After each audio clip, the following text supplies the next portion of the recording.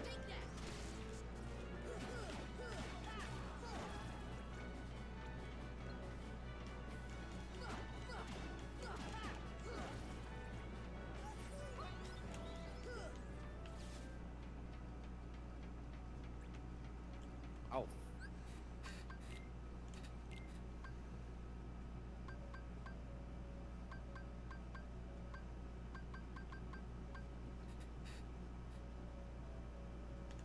Seriously, I love the thunder spell too much.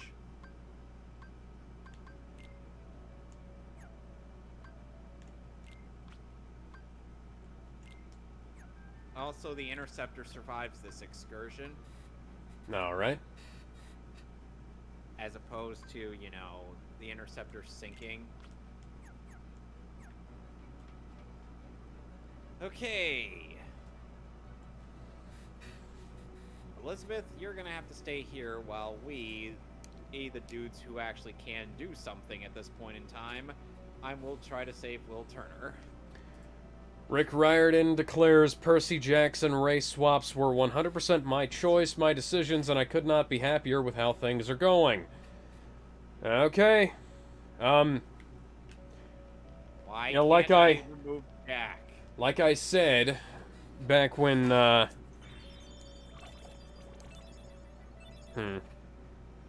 Like I said back when this was first announced to be happening, I figured they were going to go with with the same level of inappropriate castings as the live-action movies, but, you know, go the opposite direction. Instead of a white person who looks completely wrong, they're going to go with a black person who looks All right, completely Alex. wrong or something. And so, you know, well, Rick Riordan apparently just does not give a shit anymore. All right, Alex. Yes. What I'm about to show you is why you don't take on the absent silhouettes during the first visits of these worlds. Okay. Watch as I get my ass royally handed to me by number 12 of the Organization 13, in the Savage Nymph, aka Larkstein. Okay.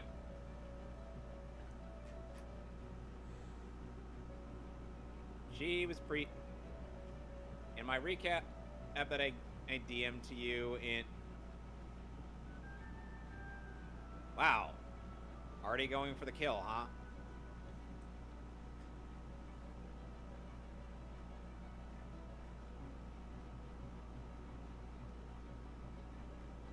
Yep! That is a clear indicator as to why you do not take on these members of the organization in early on. First of all, their health bar is absurdly high. Secondly, did you see that utter domination that might as well have been banned off of Pornhub? Because that was basically female on male rape.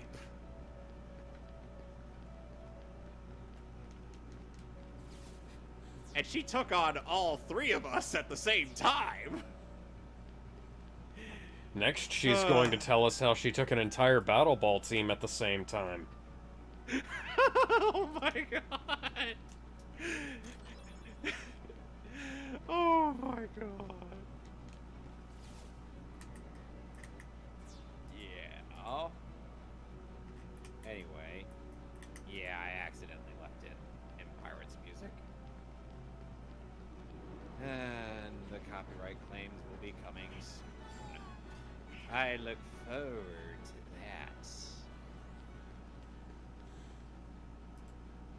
Got another AP boost, all for Sora, our mighty Lord and Savior.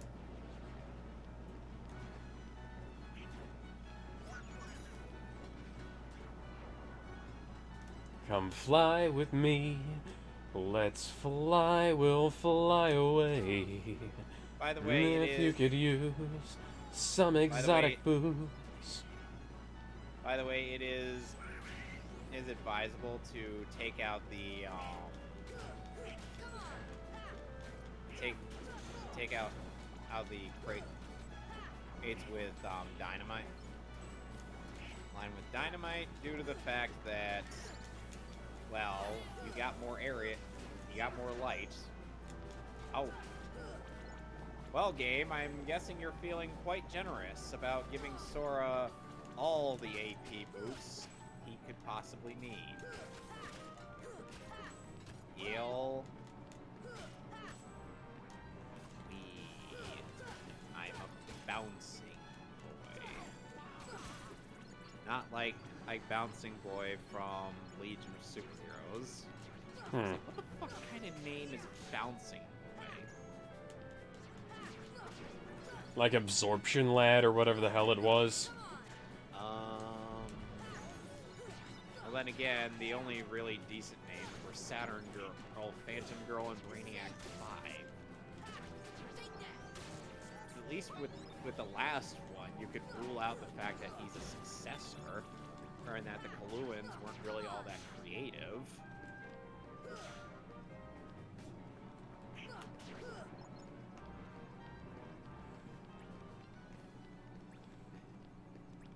I imagine the Legion just looking at the whole multiverse shindig and just being like, what?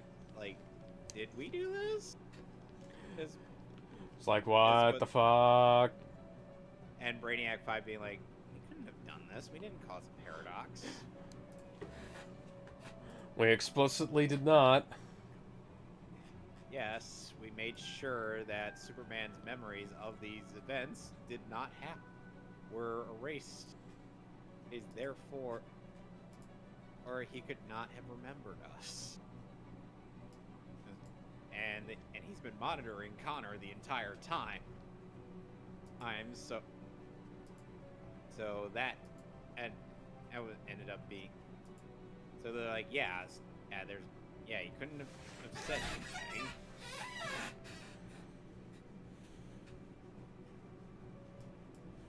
I swear, lightning just does way too much damage to these guys. Oh, I got a Power Stone. You know, really good fighting game for the Dreamcast. Got a Serenity Gem. I presume this area will be our boss area. Heal, first of all.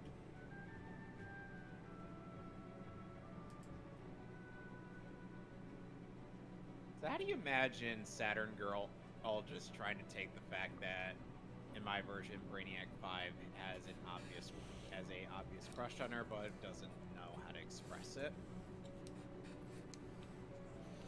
She'd be like, I could sense that he's a bit distressed about something, but I don't know what. Meanwhile, Chameleon Boy's just like,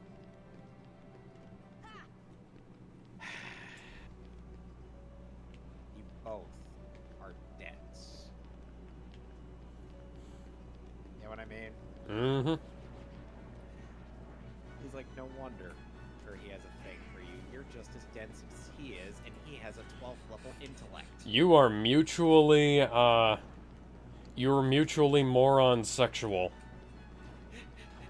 And yet, like I said, one's a telepath, the other is one's a telepath, the one has a 12th level intellect. You do not have to be smart. You do not have to be dumb to be a moron.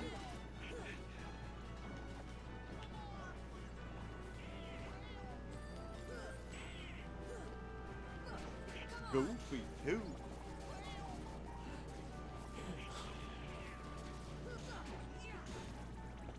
I am now picturing like Lord of the Rings with in Kingdom Hearts. And I know that's never gonna happen because it's Warner Brothers.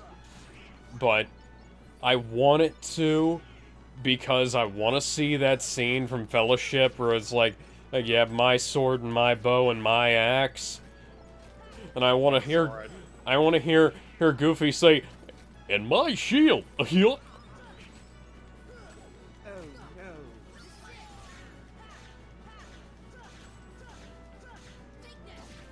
Oh, but it turns out Jack is a skeleton. Something I just can't put my bony finger on.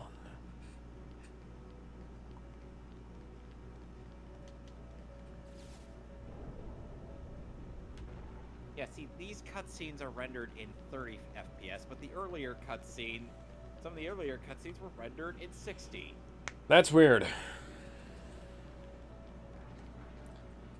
Maybe the other ones were pre-rendered and these are in-engine.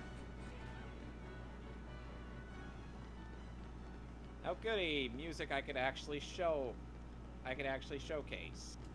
without worrying about that pesky copyright claim. Oh goody, a chameleon, Heartless. So I'm gonna be taking on that while...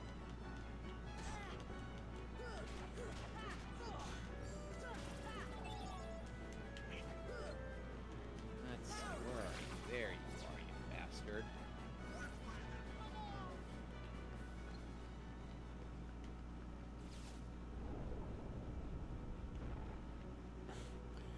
When did this turn into Resident Evil? What? All the stupid puzzle solving is reminding me of Resident Evil.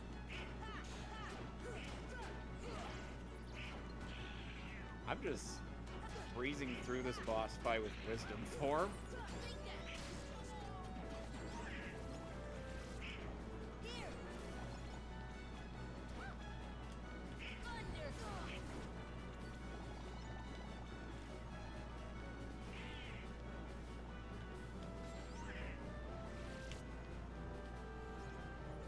Damn it.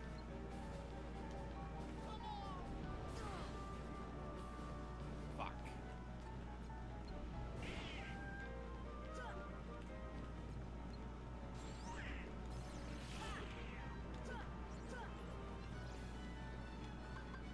Yes! My drive gauge got powered up and I killed him. Thank fucking God, the thing finally flew close enough to me.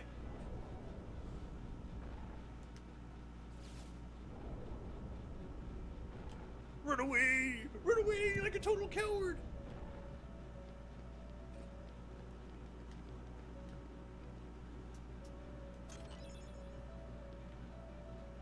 Okay, I got a Mega Elixir.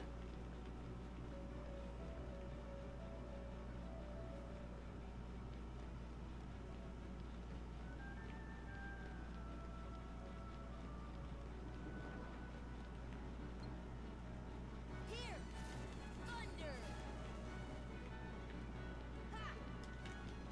You wasted your one shot. You didn't waste it.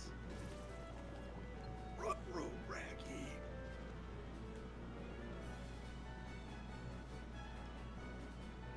Pale, pretty, witty, and gay.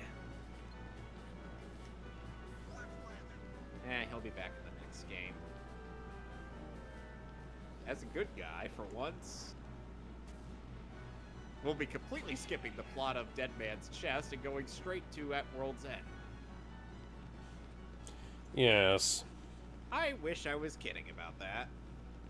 Kind of a shame, considering, you know, Dead Man's Chest is a good one, and At World's End is less good. What defines as less good in your eyes? The fact that the script wasn't finished when they had to film. So they had to film a bunch of scenes that they, at Oh, by the locations they way- knew they were never going to be able to come back to. Oh, and by the way, one other thing that we will not be showing is the fact that Captain Jack Sparrow was slated for execution, Hmm. and Will and Elizabeth ended up saving him, and that's what prompted their rope. Oh, thank fucking God. What? Finally got up to the chapel.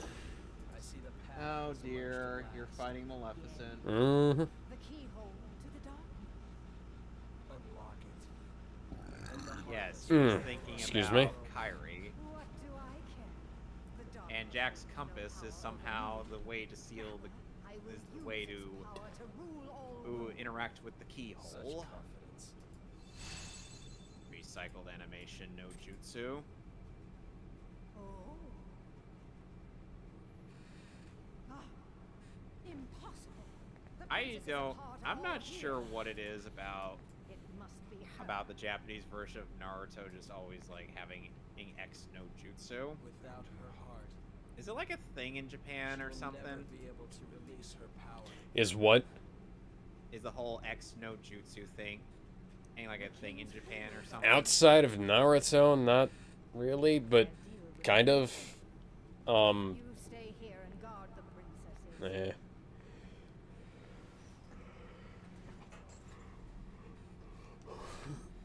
Eh. I have follow the wind, which may be useful for something, but it will not be used in any capacity. I'm torn, Alex. More copyright claims or Agrabah. More copyright claims, Agrabah. More copyright claims. Agrabah. You might be wondering what's the point of me asking if I was going to choose something anyway. I just do that at times.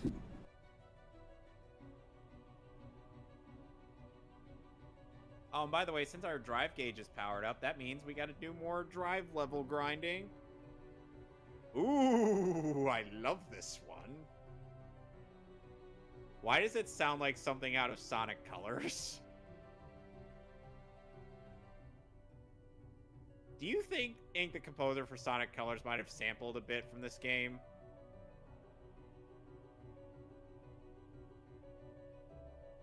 But then again, in Japan, everybody steals from everybody.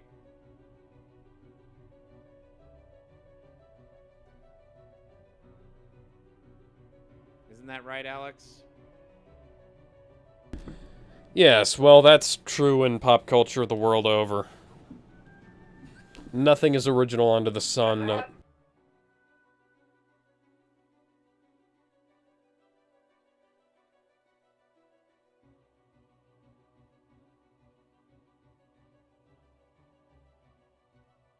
Yeah, because this sounds like, yeah, because I think, what's the name of the world of the zone in Sonic Colors that has the where you're out in space and whatnot, not Asteroid Coaster. I think it was Starlight Carnival or something.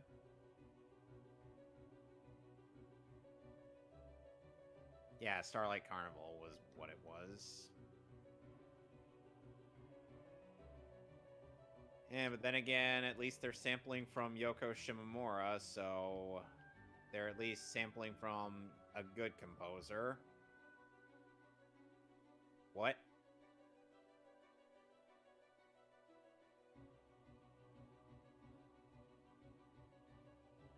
Oh god, this is bullet hell straight out of Toho-vania.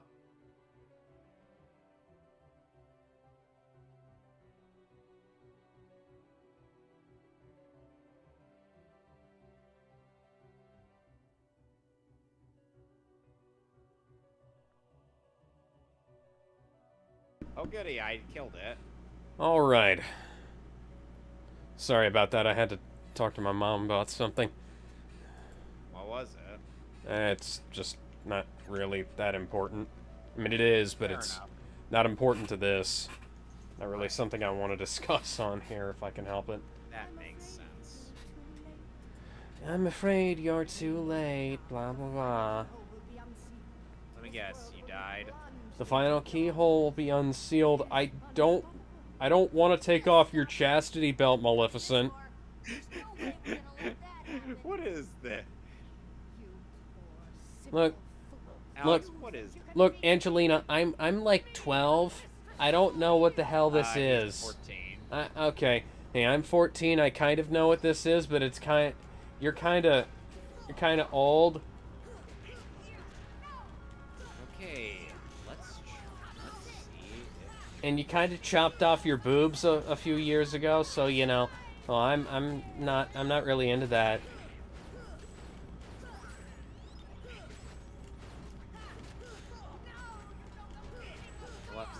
like, oh, we'll see about that, boy. To which Sora's like, I need an adult. And then Maleficent says, "Oh, my boy, I am an adult."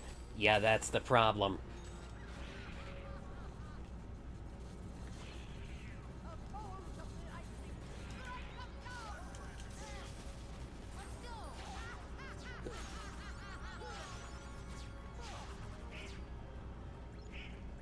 Yeah, I'm sure people will just be like, Brainiac, like, they'll be telling me, like, just because, as you know,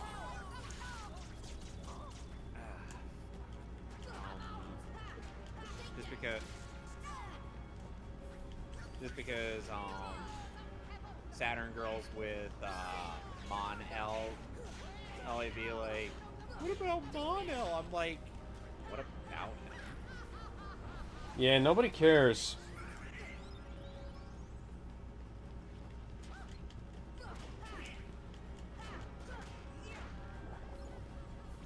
Also, did you ever see how badly he got treated by the Supergirl TV show?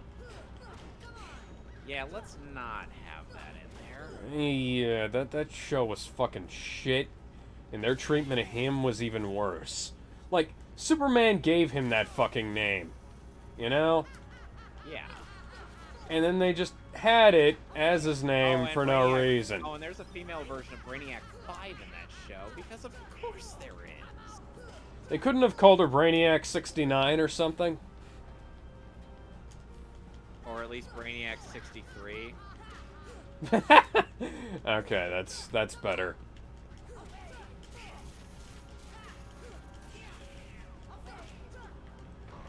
What the hell?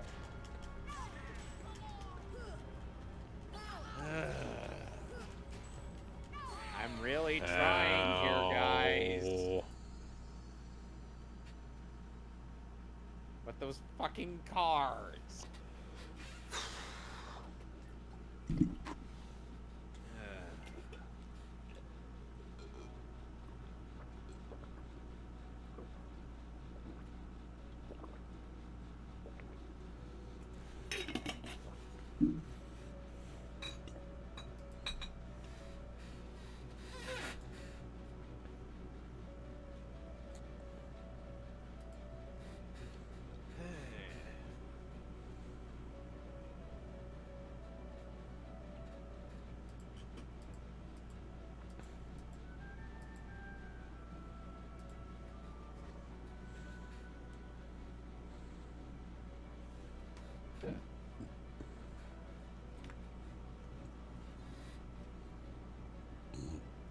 Excuse me.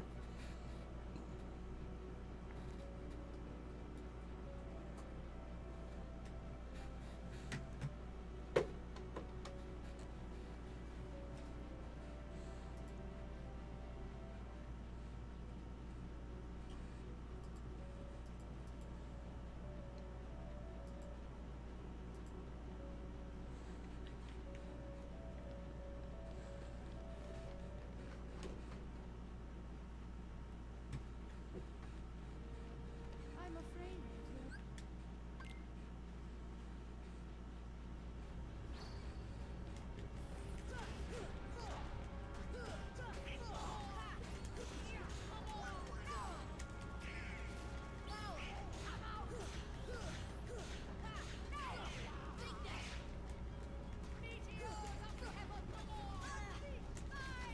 to. Meteors of heaven unleash thy fury. I have a feeling that heaven isn't exactly on your side, Angelina. I find it interesting how you're referring to her by her live-action actress. This When she's is voiced by Wanda from Fairly Odd Parents. yeah. This is Maleficent right now. God on high, kick his ass, kill this kid, After coming this far, there's no make him die, make him die, make him die. Make him die. Make him die. But I know fear. I am vengeance. I am the night. I have been advised not to finish this sentence by order of Warner Brothers Home Entertainment.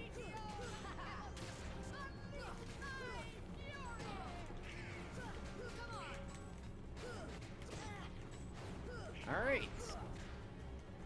Wave 3 done.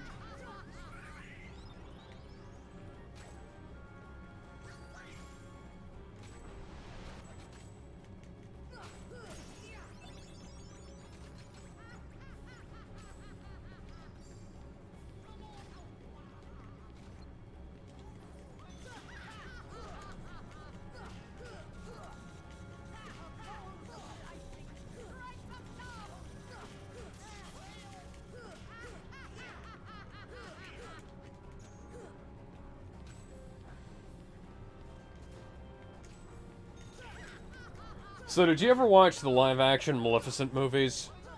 Sadly, I watched the first one, and it was boring as shit. As you know, I own several copies of the second one. Why do you own several copies of the second one? Because they were cheap, and I sold one of them on eBay for the cost of all of them. Goofy, you are Now my lord and savior. Now I just have to sell sell one more so that I can actually, you know, make some money off of it. It's not worth it. Probably not. I'm afraid you're too late. Any moment.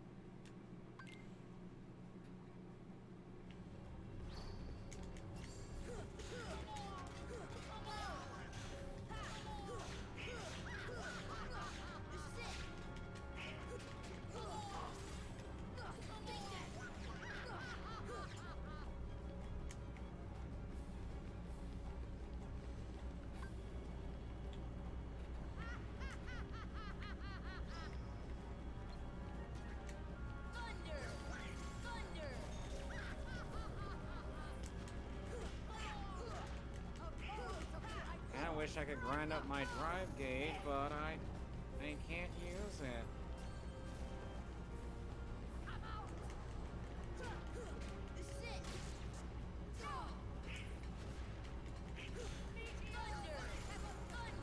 Spinning Keyblade, go!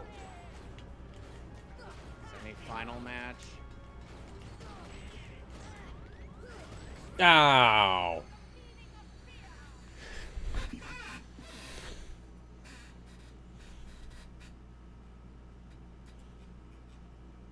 I hate plant-based enemies in these games. As if the mandrakes in Birth by Sleep weren't bad enough. Oh, fuck you, game!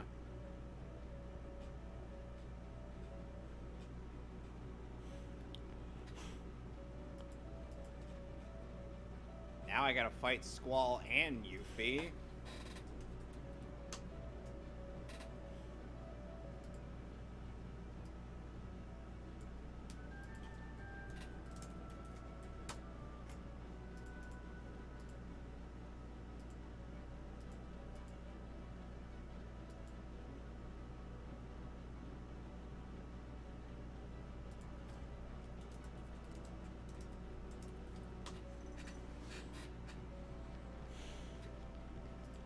Well, Squall's out. I'm afraid you're too Now we late. just gotta deal with Yuffie. Any moment now, the final Or as I used to pronounce it back when I was a kid, Yuffie. plunged into darkness. It is unstoppable. Standing here, I realize you are just like me, trying to make history. But who's to judge the right from wrong? And I think in this game, Mae Whitman provides her voice.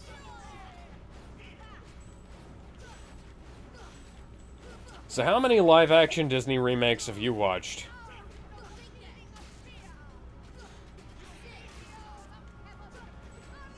Clearly too many. The only one I've seen is the live-action Jungle Book from the 90s.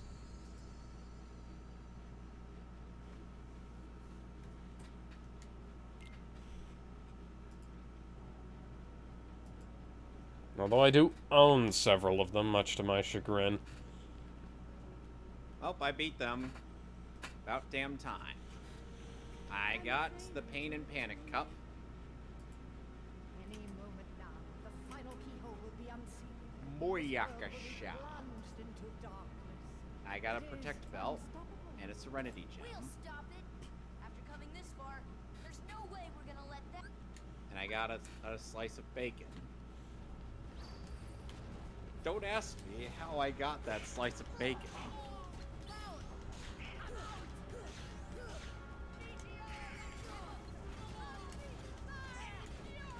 Seriously, don't ask me how I got that.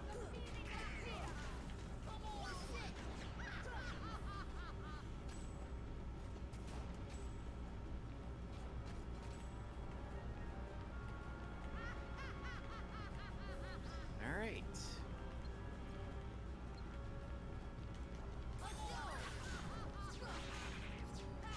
I leveled up my Moogle.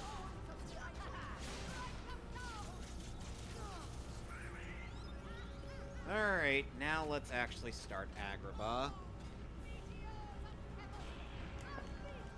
Agrabah. Oh, and by the way, this visit to Agrabah reenacts the plot of Return of Jafar. Huh. Interesting. Or at least the second visit, anyway. And, of course, first we have Iago, who is still voiced by Gilbert Gottfried. Ah, may you rest in peace, you magnificent man.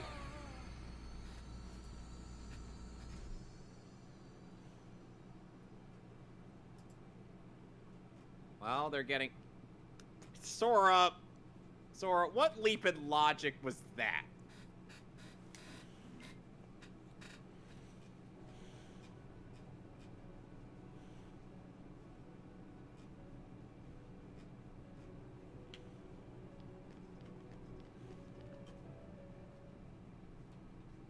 Alright, now we gotta punch him in the face. I'm afraid you're too late. Any moment. That's actually true, that Iago at this point isn't, you know, a bad guy.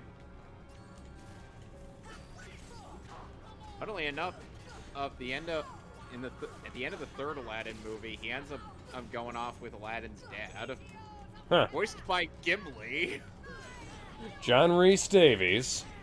Yep. Holy shit, that's a hell of a get for a direct-to-video movie. Yeah, and it's actually got quite a bit of production value for a direct-to-video movie. And that's the one that they had Robin Williams back for, isn't it? Yeah, they even had starring Robin Williams for the. I was at the epicenter. How did you fuck?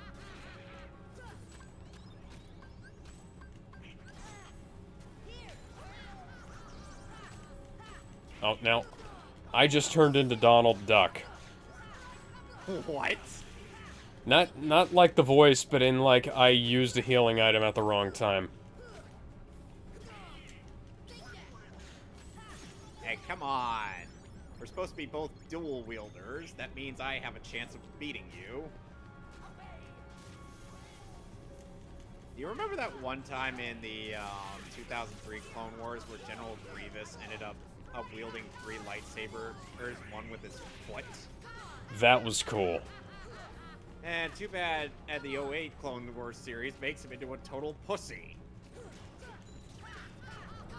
I mean, Who's meh.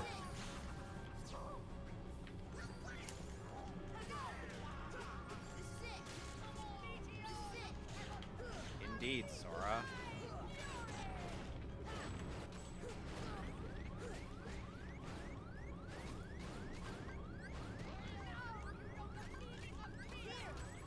And Iago had unintentionally helped us.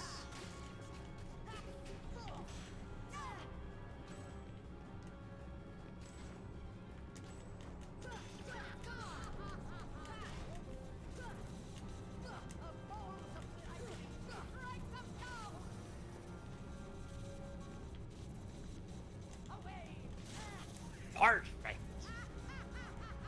You know, the weird...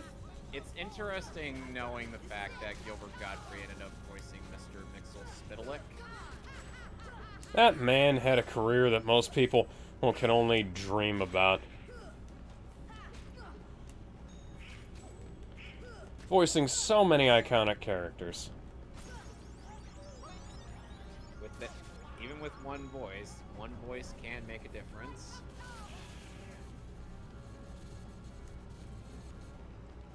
Let's see. Oh, I can't level up my drive forms. Damn it. That was wasted.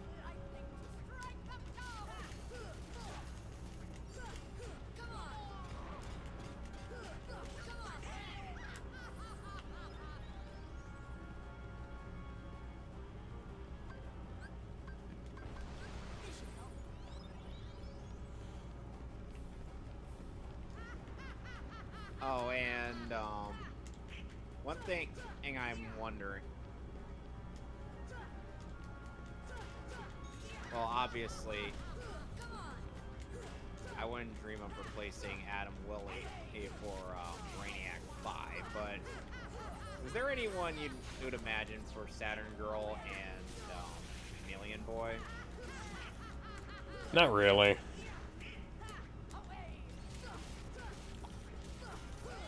I mostly remember the, like, I know about the Legion of Superheroes. I mostly remember them as, like, showing up in, like, post-Crisis Superman comics quite frequently. But do you ever have, like, a voice that you read their lines as? Not off the top, unfortunately. Well, in the show, Kari Wahlgren voiced Saturn Girl, so that would be... Yeah, we'll just stick with that, I guess. I haven't watched the Legion of Superheroes show yet. It's interesting how Kari Wahlgren ended up voicing her and also reprising her in Young Justice, and she would also be voicing our version of Starfire and Amora. You know, the Enchantress. Yes. That also ends up being a role reprisal for her.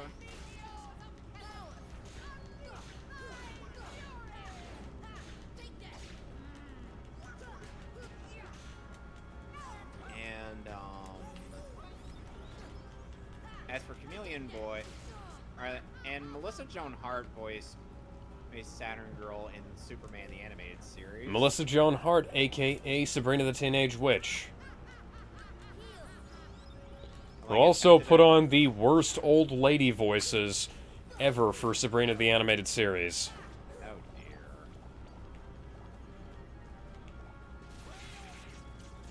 So I'm guessing you're not tempted to have her be our Saturn Girl instead? I don't really care. I mean, she's an alright voice actress. She just needs to not voice old ladies. I mean, she's older now, so she can probably do it, but, like, back then, and she was like 30, and she was putting on a voice that sounded faker than the voice I used for the teacher. Oh yes, the old teacher voice. Oh crap. You know, the strange thing about Kingdom Hearts 2 is that sometimes it feels like sometimes the worlds are much bigger, but at the same time smaller as well. Is that a strange... No, I understand what you mean. Like, it feels like they're way bigger than they should be, and they've got less to do in them.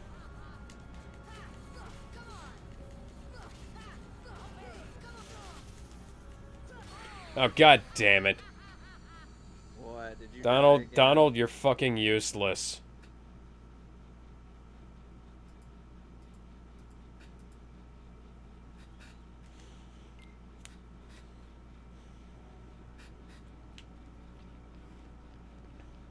If I don't beat her, like, within the next couple of times, I'm gonna call it for the night. Yeah, the thing...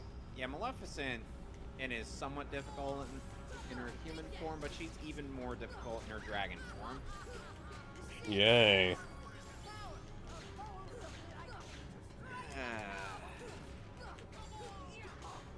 You may have to do some grinding before you go fight. Oh, hi, Apu. Why does Apu have Jafar's lamp? And then there's the merchant, who I believe is voiced by Dan Castellaneta here, Well, they had to give him something to do. who is also the genie. Oh, that was just cheating, game.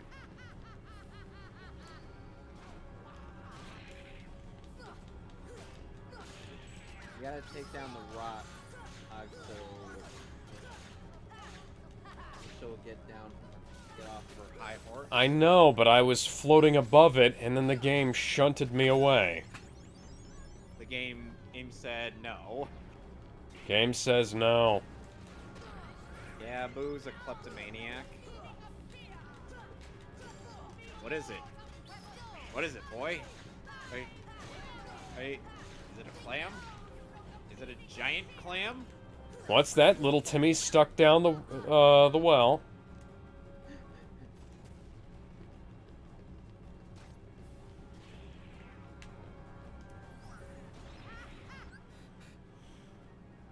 No way! I'm too much of a simp for Jasmine. They waste all this time and effort getting the original voices for Aladdin, Jasmine, and Jafar, and Iago. Oh, and I'm just like... Oy.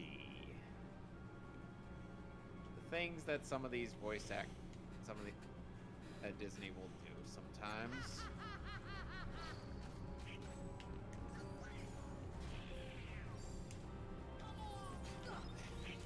You ever seen that one meme where Aladdin's like willing to give a person in Mario Kart first place, and like everything that comes with it shows a blue shell? Yeah. I'm like, considering I'm usually in first place whenever me, Fran, and all that play, just because someone doesn't know about drifting or braking. And just like they don't know what the block button is. I'm like, how is it that I know these mechanics and then yet I'm just like, it's not hard to explain, guys. You just press a button that isn't the acceleration button.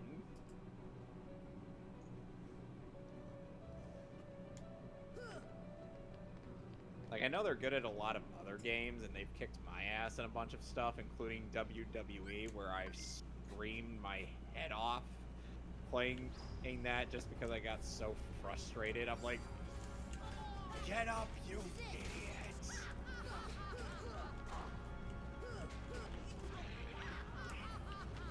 Let's go over here.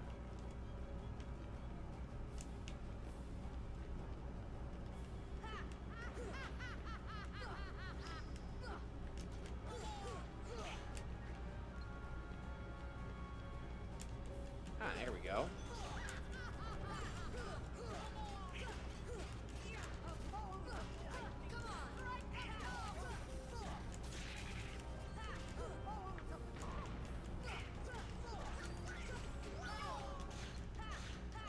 Sora and Kyrie were upside down.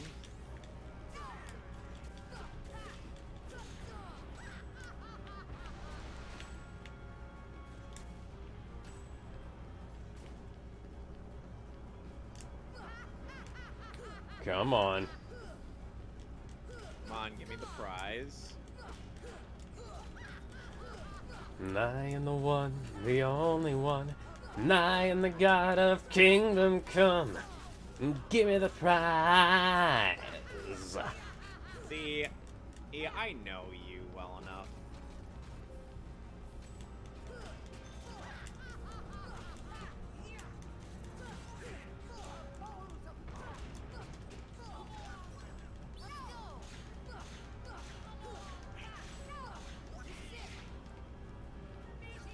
See, Alex, I know you well enough.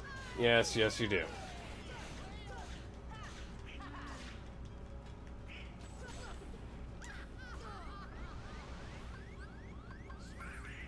See, some of these puzzles would actually be a challenge had artwork on this stuff have not been spoiled to me via t-shirts. What? You kidding me, right? Basically because I've seen these artworks done before on like box art, are in some even on t-shirts before, or I kind of already know what they're supposed to look like. Okay.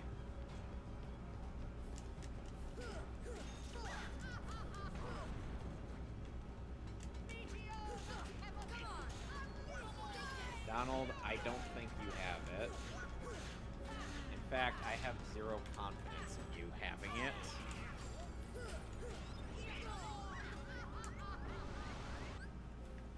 Oh, hello.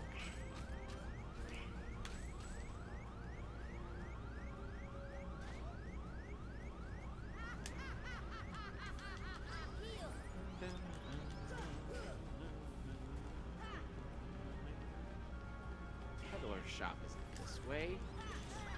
Hey, it's the other way, Lance.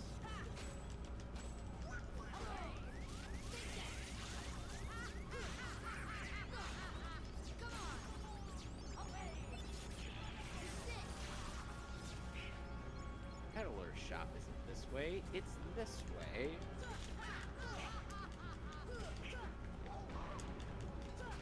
That Come means on. you can afford it.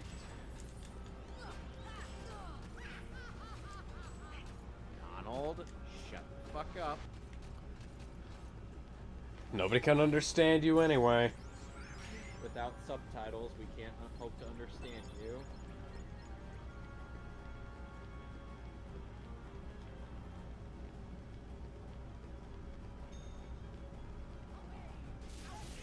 Well, this isn't gonna work.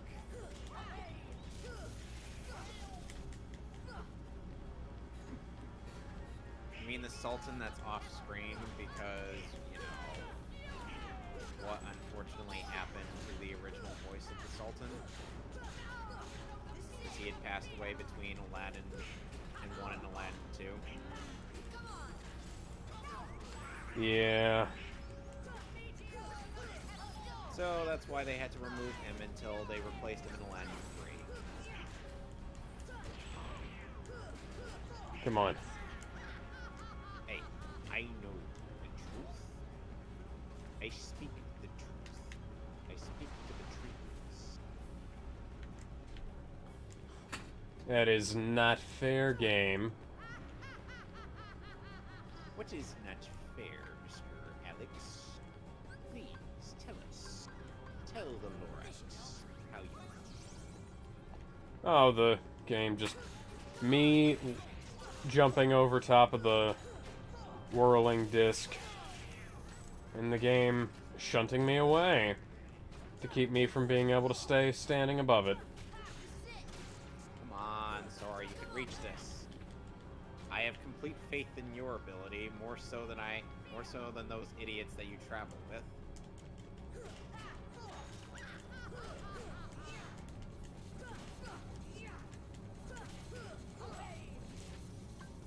Oh great, Donald's out of commission. Donald's already out of commission for me. He insisted the wall was going to be 10 feet higher and then fell asleep.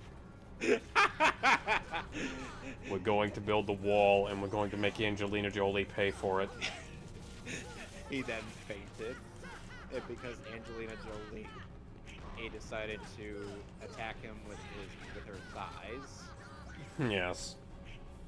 And Donald was like, worth it. Worth every second. I regret nothing. And Sora's like, Goofy, how are you friends with this guy? You wrongfully assume we're friends, Sora. That's the first mistake. But Try as I might, I can't get rid of him. Yuck. what do we come up with for these people?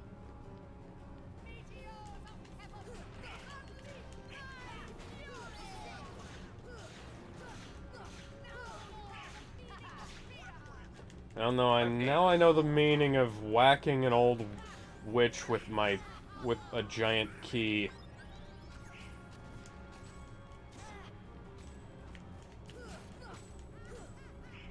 Oh, by the way, later on we'll be coming back here with a new form of ours. That'll end up giving us Lame ass form. what? Lame ass form. No, it's actually a good form. It's master form. It'll give us a form of double jump.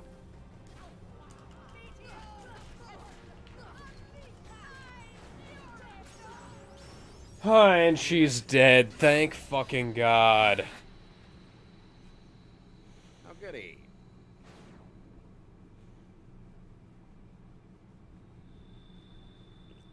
I'm gonna yuck you up.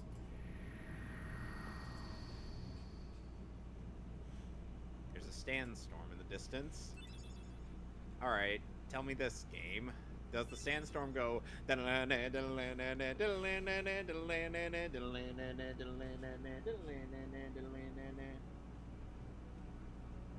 Sure. If not, then I will be.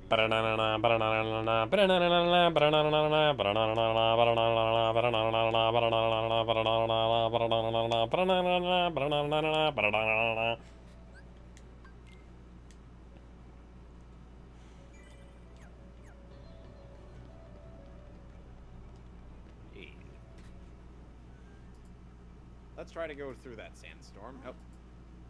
Pete, why are you going? How did you get into the Cave of Wonders? You cannot go into the Cave of Wonders. You are not pure of heart or America's ass. Yes. How is that thing's jaw still a gate? Yours. This key blade holds the power to unlock people's hearts. Allow me to demonstrate. Behold. I love aerial finish. Now, open your heart. A lot of this game's combos are really nice and stylish. Darkness itself. This is it. This power. Darkness. The true darkness.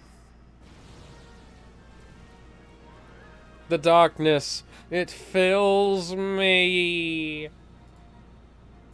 Oh, you're taking on Dragon Maleficent now? Look, okay. Angie, I don't have a donkey for you to fuck. We seriously need to get to the Shrek movies at some point. And you know what's one thing I realized? This is a fucking Dark Souls boss. Oh, yeah.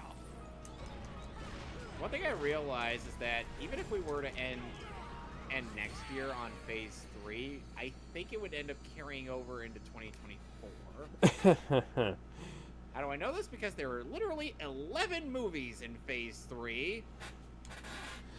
Phase 3 went on for way too goddamn long. And here's the thing.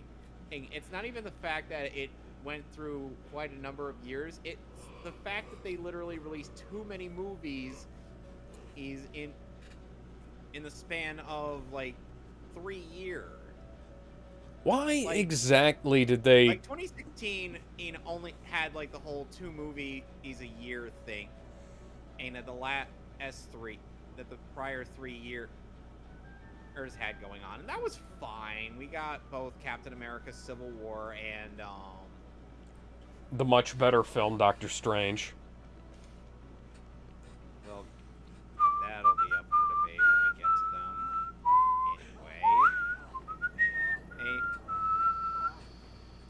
Anyway. Yeah.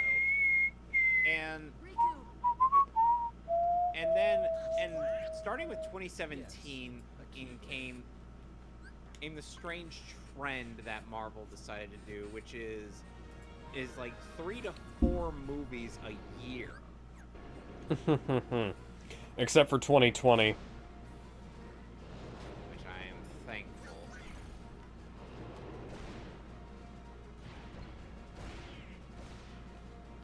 thankful. Hopeful for in that regard, because for once we got a goddamn break. But then 2021 happened, and we got 4 movies in 1 year. 4. Well, And that 3 was... out of 4 of them weren't even good.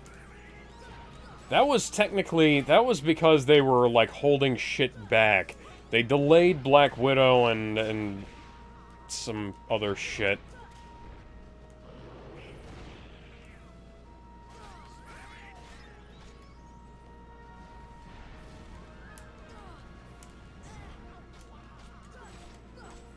Look. If I find you Mushu, will you be happy?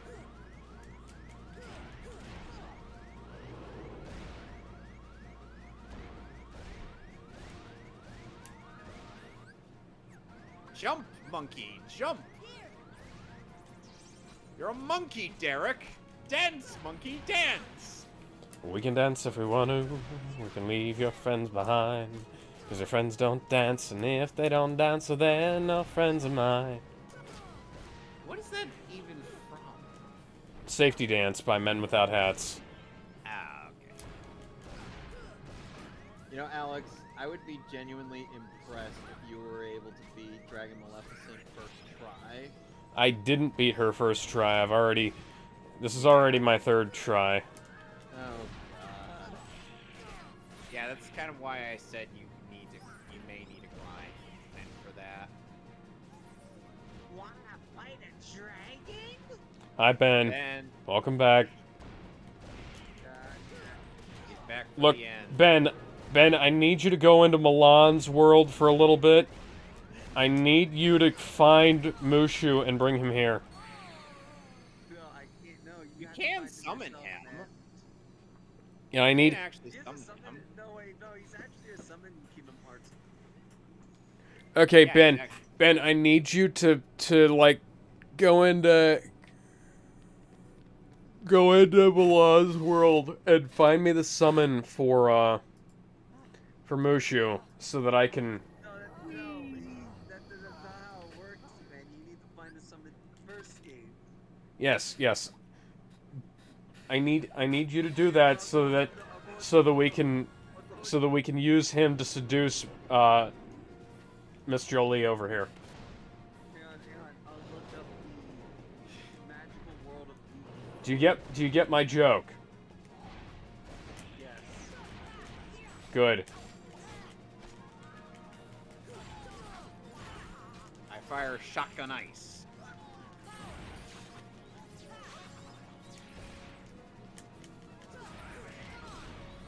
Yeah, that's how you use it. Like we know that Donkey is successful at seducing Except for in dragons. Shrek 4. Because remember in Shrek 4, he almost gets eaten by a dragon. Yeah.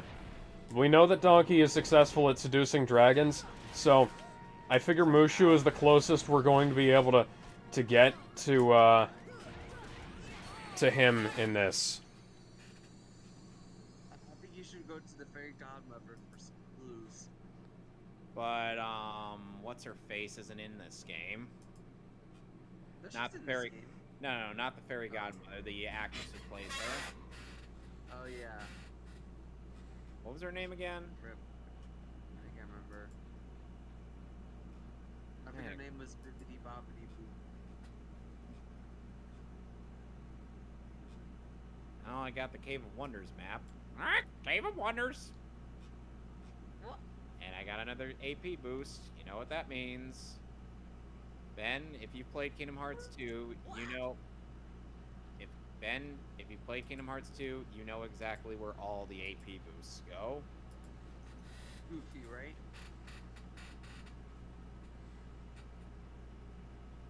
Please tell me that was a joke answer.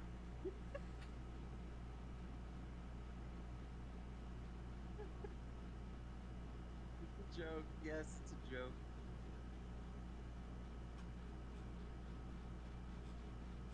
You possess But you great... know someone has done it.